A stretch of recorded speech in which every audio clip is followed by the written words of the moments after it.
Hey fam, just wanted to come on here and just touch base with you guys regarding a little conversation I had with one of my soccer buddies, right? You know, every Saturday we try to get some exercise in, and after that, we kind of just sit back, chit chat, just connect with each other, share ideas, and something that came up was the whole idea of you know people, one person, someone saying, one of my friends saying, you know what, if someone asked me about buying a house, I would tell them no. And that really sparked up a debate, right? A couple of us who, believe in real estate and the power of this industry were opposed to that idea. But, I'll get to it. I think it turned out we're kind of talking about the same thing.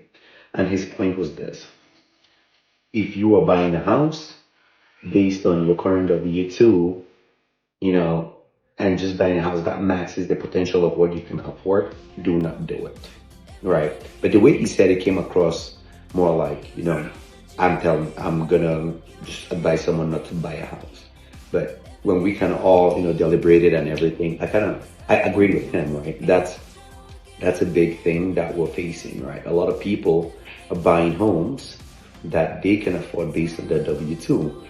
But the W-2 is also, it's a job, right? What happens when you lose that job? Are you buying something? Are you leaving above your means? Are you leaving exactly at your means? Are you leaving a little bit below your means? So that you can give yourself a little leeway in case something unforeseen happens, which is life, right? That's what happens in life.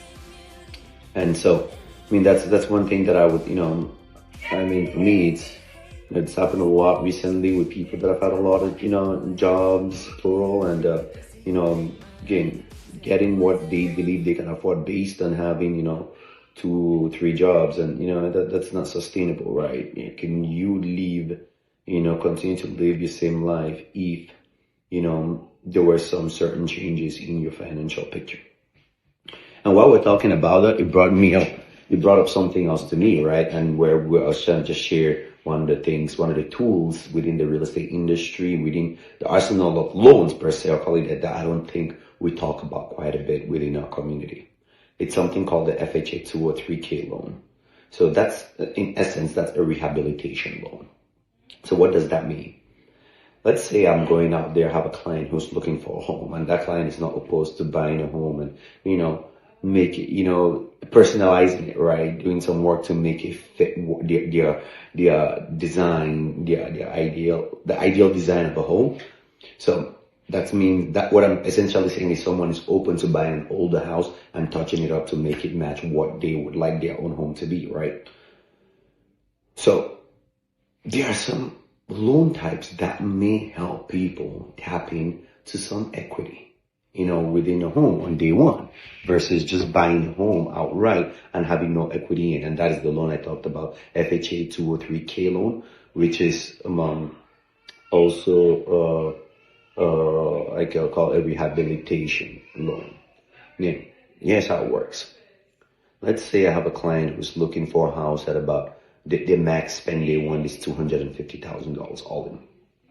So we find a new builder, and a new builder supposedly has that house on sale, $250,000. They put the 3.5% down that is required of an FHA loan, and hey, they move into their house. So day one, your loan amount is about, bear with me here, 253. So you're owing roughly 241,000 to the bank. So that means 3.5% of 250 is roughly 8750.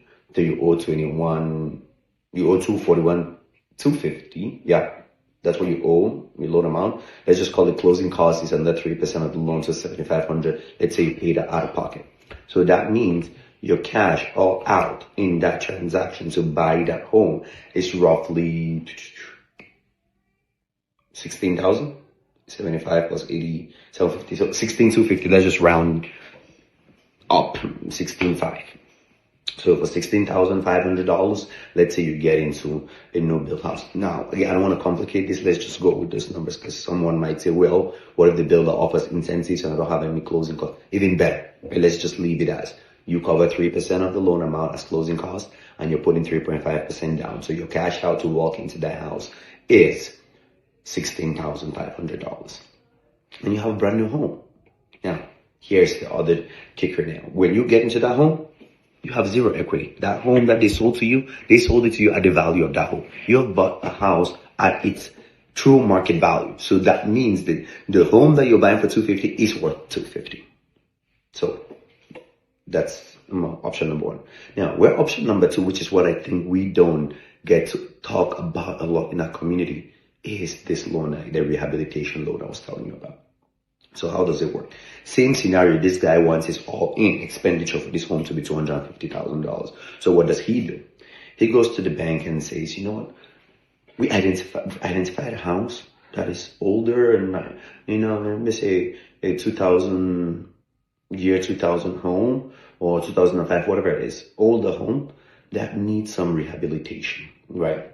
And now you're going to a bank and saying, guys, I want to buy this house for $200,000, but I want to put $50,000 into this house to rehabilitate this house, to give it that personal touch of mine. So the bank says, okay, that's fair. Let's look into that. What do you think this house will be worth when you're done with all these repairs? Well, we'll do a comparative market analysis, right? A CMA, to see, okay, what are houses in the neighborhood you're trying to buy that are remodeled in a better condition? What are they selling for? And they would come up with something called ARV, which is the after repair value. And so, you look at that and the bank says, you know what, because the banks also would have those appraised and to kind of make sure that the numbers you're telling them, you got to vet those numbers, right? So they say, you know what, yes, this house, after you're done remodeling it, because you're going to give them your scope of work, the things that you plan to do, we believe this house is going to be worth $325,000. Okay, remember those numbers. So what does the bank say? The bank says, well, Fabrice, in this case, let's call me the client. Says, Fabrice, you found this house for $200,000. You want to put $50,000 into it. So we're gonna take care of all that. Now, what we're gonna give you a loan amount based on, your down payment of 3.5% that you normally would put on a house is based on the ARV, after repair value. So they say you believe this house is worth $325,000. That means you're going to put 3.5% down as your down payment for this house, which in this case will be roughly $11,000. Let's call it $11,500. And then you still have the same 3% in closing costs like in our first scenario. And in this case, the closing cost is close to $10,000. So that means your cash out for this house is $21,000 versus the first scenario where I told you $16,500. So you have that delta.